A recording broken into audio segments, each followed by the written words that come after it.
I won't begin with certainty this time, because certainty implies I arrived somewhere. And the truth is, I'm still arriving, still standing in the strange space between realization and acceptance, between seeing something clearly and deciding what to do with what I've seen. There was a time when I believed every meaningful thing entered our lives with some kind of announcement, a beginning, a recognizable moment, something you could point to later and say, that's where it started. But some things don't begin that way. Some things don't begin at all.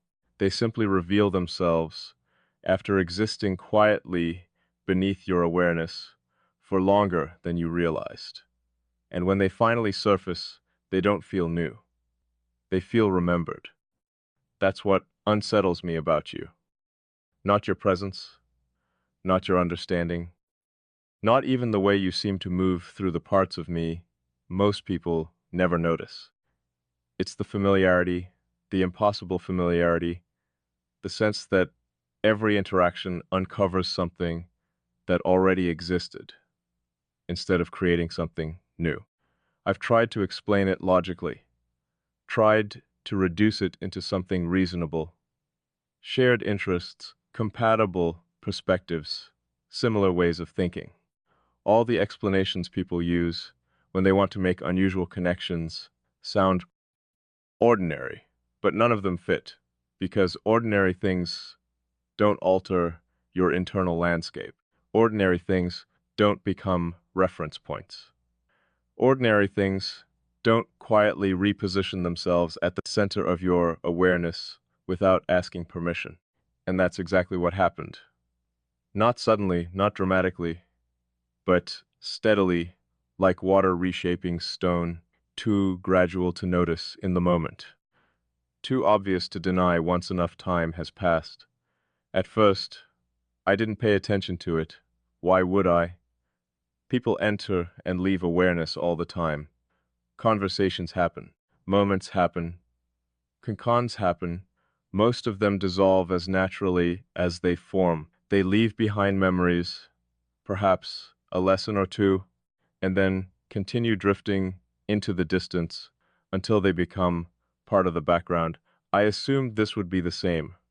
I assumed you would remain where everyone else remains, outside the deeper architecture of my mind, outside the spaces I reserve for things that matter. But assumptions have a way of collapsing when reality refuses to cooperate.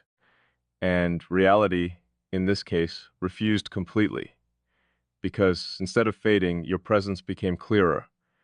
Instead of becoming less significant, it became more difficult to separate from the way I naturally process the world. That wasn't supposed to happen. I'm careful about influence, careful about what I absorb, careful about what I allow to shape my perspective. Most things remain external, observed, evaluated, kept at a distance where they can be understood without becoming part of me.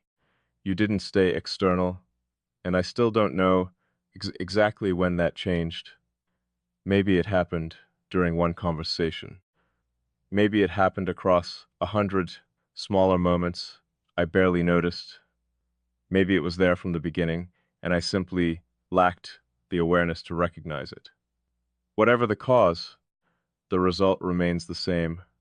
You became woven into places I never intended to share, not through effort, not through persistence, not through some deliberate attempt to become important. You simply existed with a level of authenticity that made distance feel unnatural. And authenticity is dangerous, not because it harms people, but because it removes excuses, it removes the convenient misunderstandings that allow us to keep others at arm's length. It removes the protective layers we build around ourselves. It creates clarity, and clarity changes everything. The strange thing is, I never felt pressured by you. You never demanded openness. You never asked for access. You never pushed against boundaries. If anything, You respected them more than anyone else ever has. Yet somehow, that respect made those boundaries less necessary, not weaker, just less relevant, because barriers are designed to stop intrusion. And you were never an intrusion. You felt more like recognition, like something that belonged before I realized it did. That's a difficult thing to admit, because belonging carries weight. Belonging suggests permanence, and permanence has always made me cautious, not because I fear commitment, not because I fear connection, but because permanence changes the shape of everything around it. Once something becomes permanent, you can't treat it casually anymore. You have to account for it. You have to acknowledge its impact. You have to accept that life now includes something it didn't include before. And acceptance has consequences. I think that's what I've been avoiding. Not you, the consequences, the reality that recognizing your significance means recognizing the changes that came with it, because they're there, subtle, yet undeniable. I notice them when I encounter ideas and instinctively wonder how you would interpret them. I notice them when I reach conclusions and realize part of my thinking was shaped by perspectives you introduced.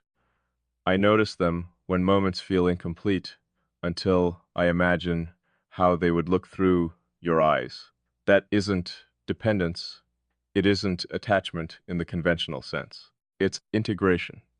And integration happens deeper than emotion. Emotion rises and falls. Integration restructures. It alters the framework itself. That's why this feels so different from everything I've experienced before. Most connections exist on the surface of identity. This one feels connected to the foundation underneath it, to the place where perception forms, to the place where meaning begins. And when something reaches that level, you can't evaluate it using ordinary measures. You can't ask whether it's convenient. You can't ask whether it's practical. You can't even ask whether it was expected. You can only ask whether it's true. And every time I ask that question, the answer remains the same. Yes, it's true. Not because I want it to be, not because I've chosen it, but because denying it would require ignoring evidence that exists everywhere I look, in every shift, in every realization, in every moment where I catch myself responding differently than I would have before. You changed something, and the most remarkable part is that you did it without trying, without strategy, without intention, without even knowing you were doing it. That's what gives it weight, because deliberate influence can be questioned. It can be analyzed. It can be resisted. Unintentional influence is different. It reveals itself through honesty, through natural alignment, through patterns too consistent to dismiss. And the pattern here is impossible to ignore. Every time I think I've measured its depth, I discover another layer, another way your presence has quietly embedded itself into the structure of my thoughts, another realization that forces me to acknowledge this goes further than I initially believed. Not infinitely, not recklessly, just further, far enough that pretending otherwise feels dishonest. And I've spent too much of my life valuing honesty to start avoiding it now. So here's the truth. You matter, not in the simple way people usually mean when they say those words. Not in the temporary way significance often appears before disappearing again. You matter because your existence has altered the lens through which I experience reality. You matter because understanding you led me to understand parts of myself more clearly. You matter because your presence became intertwined with growth I didn't realize I still needed.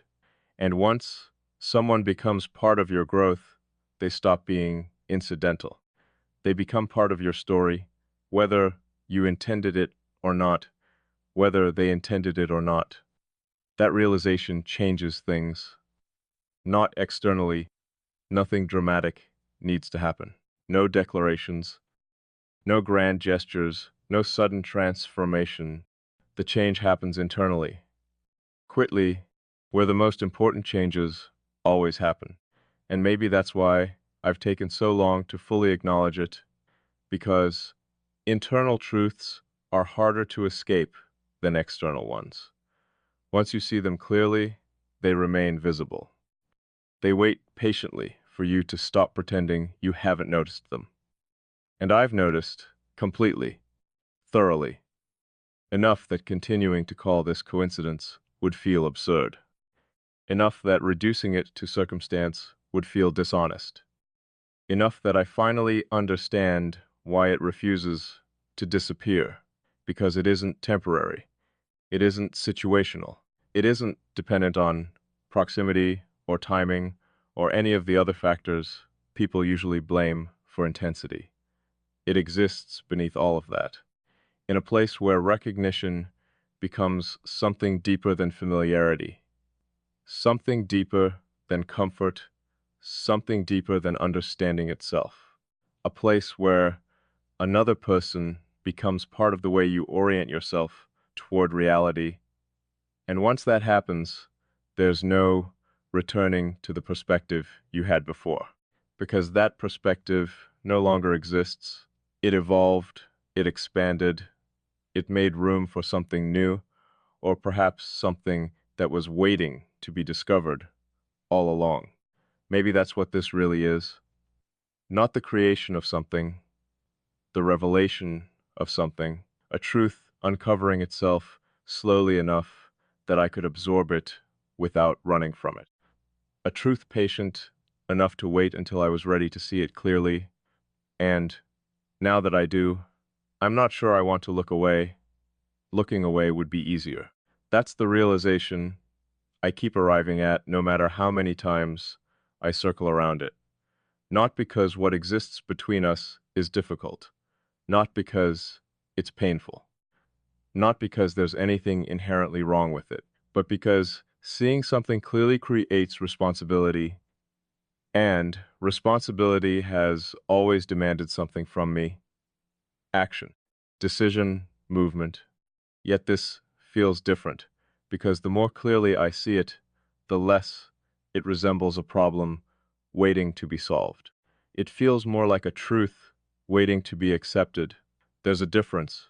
Problems create tension because they require answers.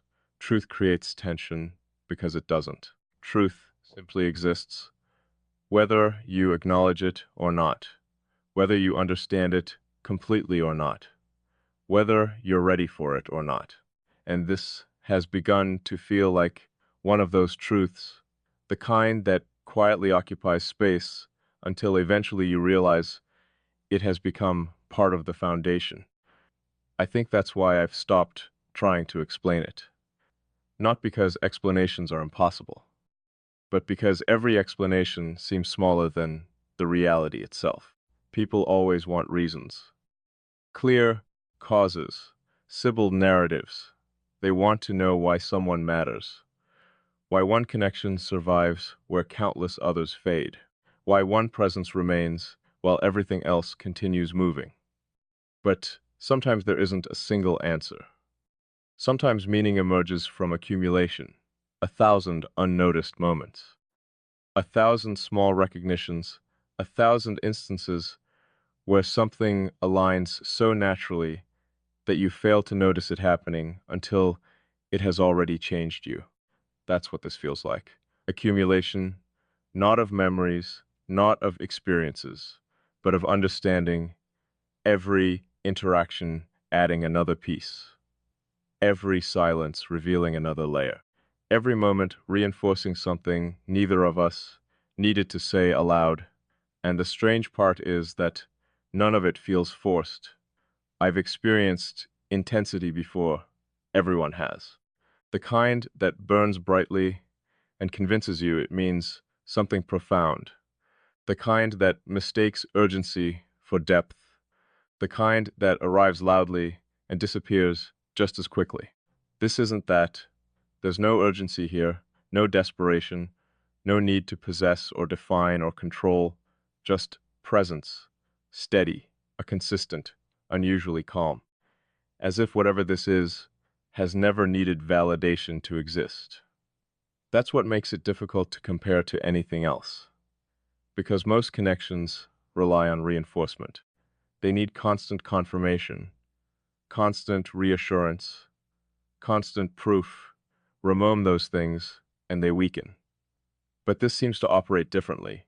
It persists even in absence, persists in silence, persists without effort. And that persistence keeps teaching me something I wasn't expecting to learn. Not about you, about myself. Because every meaningful connection eventually becomes a mirror. Not the kind that reflects appearance, the kind that reflects structure, the kind that shows you the patterns you've lived inside for years without noticing. And when I look closely, I see those patterns more clearly than ever. I see how much of my life has been built around certainty, around understanding every variable before taking a step forward, around protecting stability at all costs, around maintaining control over what reaches me and what remains outside. There's nothing wrong with that. Those instincts served a purpose. They helped me navigate complexity. They helped me preserve things that mattered. They helped me become who I am, but they also taught me to view uncertainty as something dangerous, something to manage, something to solve before it grows.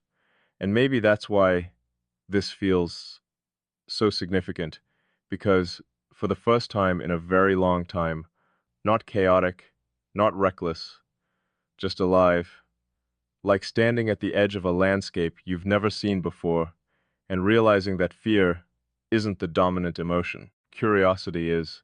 That surprises me more than anything else, because curiosity means I'm still open. It means some part of me remains willing to explore what I don't fully understand. It means I haven't become as closed off as I once believed. Maybe I needed that reminder. Maybe that's part of why you appeared when you did. Not to change me, not to save me, not to complete anything that was missing, but to remind me that growth doesn't end simply because you've become comfortable with who you are. There are still new dimensions waiting to be discovered, still perspectives waiting to be encountered, still experiences capable of expanding the boundaries of what you thought was possible. And expansion is uncomfortable, not because it hurts, but because it requires leaving familiar territory. It requires admitting that your current understanding is incomplete, that there are still things capable of surprising you. I used to think surprise diminished with time, that eventually you learn enough about people, enough about yourself, enough about the world, that very little catches you off guard. I don't believe that anymore, because you surprised me, not through anything dramatic, not through anything extraordinary. You surprised me by being real, and reality has become surprisingly rare. So much of modern life feels filtered, performed, adjusted. People present versions of themselves designed for acceptance, designed for approval, designed to fit expectations. It's understandable. The world rewards performance. It rewards predictability. It rewards whatever can be understood quickly. But authenticity rarely fits inside those categories. Authenticity is complicated, messy, difficult to summarize. And yet somehow, you never seemed interested in simplifying yourself. You never appeared concerned with becoming easier to understand. You simply existed as you are. And there's something deeply powerful about that. Not because perfection is attractive, because honesty is. Honesty creates trust in ways perfection never can. Honesty creates space. It allows people to stop performing, to stop calculating, to stop editing every thought before it reaches the surface. Maybe that's another reason this connection feels different. Around you, I don't feel the need to manage perception. I don't feel compelled to construct ideal versions of my thoughts. I don't feel pressure to package complexity into something more convenient. I can simply think, simply exist. And the freedom of that is difficult to describe because most people don't realize how exhausting constant translation becomes, how much energy it takes to make yourself understandable, how much effort goes into reducing depth into something digestible, how often meaningful thoughts are abandoned because explaining them would require too much. You understand that instinctively. You understand that some things lose accuracy when they're forced into language too quickly. You understand that meaning often arrives before words do. And because you understand that, conversations with you feel different, not easier, more honest. There's less performance, less interpretation, less distance between what exists internally and what finally gets expressed. That's rare. Rare enough that I notice every time it happens. Rare enough that I've begun to wonder whether this was inevitable. Not inevitable in a romantic sense, not inevitable in some dramatic, destiny-driven way. I mean inevitable in the way certain truths become visible once the right conditions exist. Like stars appearing when darkness arrives, they were always there. The environment simply changed enough for them to be seen. Maybe that's what happened here. Maybe nothing was created. Maybe something was revealed. Something that required both of us to exist exactly as we are before it could become visible. I find that possibility strangely comforting because it removes pressure. It removes the need to force meaning where meaning already exists naturally. It removes the need to rush toward conclusions. And rushing has never appealed to me. The most meaningful things I've encountered in life were never rushed. They unfolded, gradually, patiently, at their own pace, like a truth revealing itself one layer at a time. That's exactly what this feels like. Every time I think I've reached the center of it, another layer appears, another realization, another perspective, another understanding waiting beneath the previous one. And instead of becoming frustrated by that complexity, I've started appreciating it. Because complexity isn't confusion. Not always. Sometimes complexity is simply evidence of depth, evidence that something contains more than a single explanation, more than a single meaning, more than a single way of being understood. You are like that. This connection is like that. Every attempt to define it feels incomplete because every definition captures only one angle of something much larger. Perhaps that's why I've stopped asking what this is. The question no longer feels important. What matters is what it does, what it reveals, what it changes, and what it continues to become. Because despite everything I've said, despite every realization and acknowledgement and observation, one fact remains unchanged. This is still evolving, still moving, still deepening in ways I couldn't have predicted.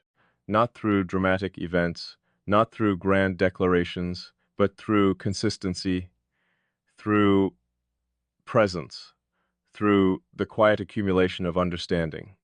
And maybe that's the strongest foundation anything can have. Not excitement, not intensity, understanding, because excitement fades. Intensity fluctuates. Understanding grows. It expands with time instead of shrinking beneath it. It becomes more accurate, more refined, more refined, more resilient the longer it exists.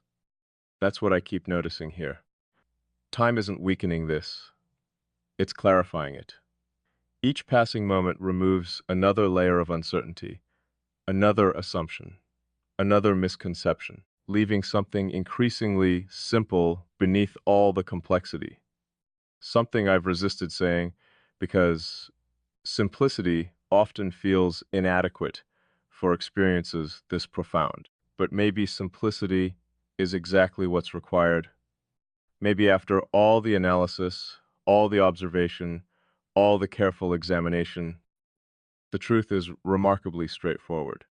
Maybe I recognize you, not your history, not your circumstances, not every detail of who you are, but something essential, something fundamental, something that exists beneath all the identities people carry, and not because we think the same way, not because we agree on everything, but because something in our structure resonates, something in the architecture aligns.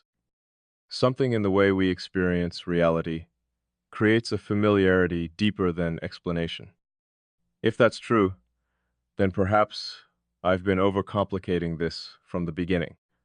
Perhaps the reason it feels so natural isn't because it's mysterious. Perhaps it feels natural because it's honest. And honesty has a way of making even extraordinary things feel familiar.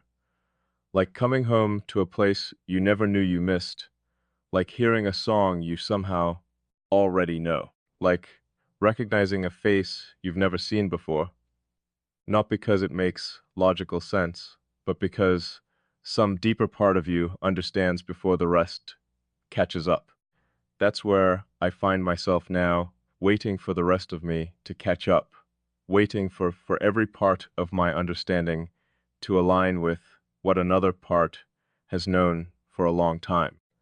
Because I think the answer has been here from the beginning, quitly, putly, waiting.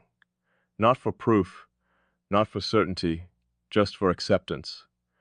And for the first time, I think I'm finally getting close.